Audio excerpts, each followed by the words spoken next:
Yes. And yet,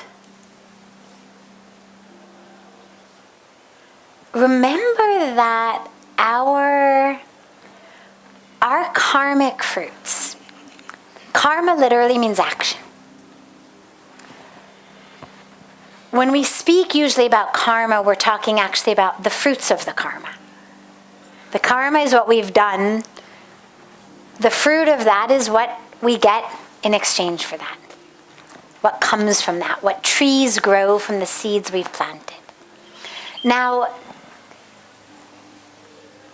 most of us tend to think of those fruits as rewards or punishments. So you hear people say things like, oh my God, I must have done some really bad karma in order to be in this horrible situation.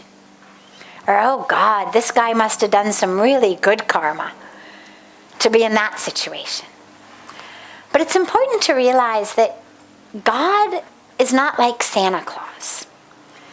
You know, we think about Santa Claus, and I think about the songs that we used to sing about, he knows if you've been good or bad, right? And so are you going to get what's on your list based on if you've been good or bad? Come Christmas morning, right? Well, if you've been good, you can expect all those presents. If you've been bad, maybe not so much. God is not like Santa Claus. We've imposed these constructs on God and on the universe. It's not a system of rewards and punishments. The karmic fruits that we get serve two purposes. Number one, they're quite literally the law of nature. Plant an apple seed, you get an apple tree. And they are that which we need at this particular intersection of time and space in our karmic packages to go closer to God. And so when something happens that's a challenge or that's difficult, instead of thinking, oh my God, what did I do to be in this situation? Think about it as in, how is this moment supposed to be something that's going to take me closer to my truth? Think about them as like layers of an onion that you're peeling. And ultimately the goal is not to have sweet layers of the onion, but ultimately the goal is to get these layers all peeled so that we actually are free from that cycle.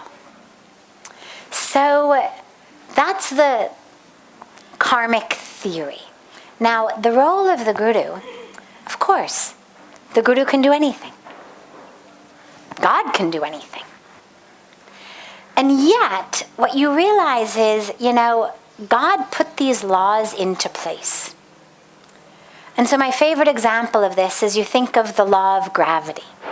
Now, if you're a really good person, a deeply spiritual person, and you decide to walk off the rooftop because you believe that you have wings and you can fly, or that God's going to give you wings on the way down, it's very unlikely that God is going to supersede his own law of gravity by making you float to the ground like a feather. Because these laws have been put in as laws of nature by the Creator. So has karma. So yes, the guru absolutely can change your karma, can remove karma. What I've seen, though, mostly is that the work of the guru isn't so much, oh, let me be a magic wand for all your troubles. Like a parent who calls up the principal to tell them that someone's bullying you and that, they really need to stop.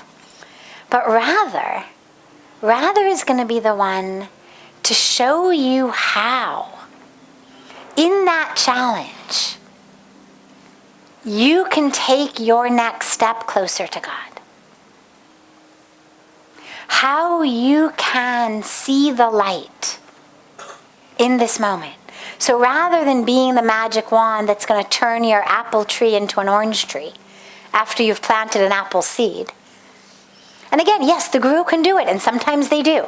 There are absolutely, I have seen with Pujya Swamiji, there's absolutely moments where he decides, okay, this is where we do that.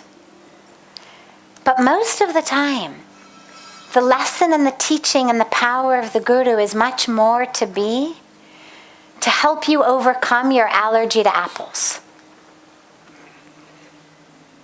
To help you realize actually how wonderful apples are. To help you learn to make apple pie. To help you open your orchard to children who can come and pick the apples from your tree.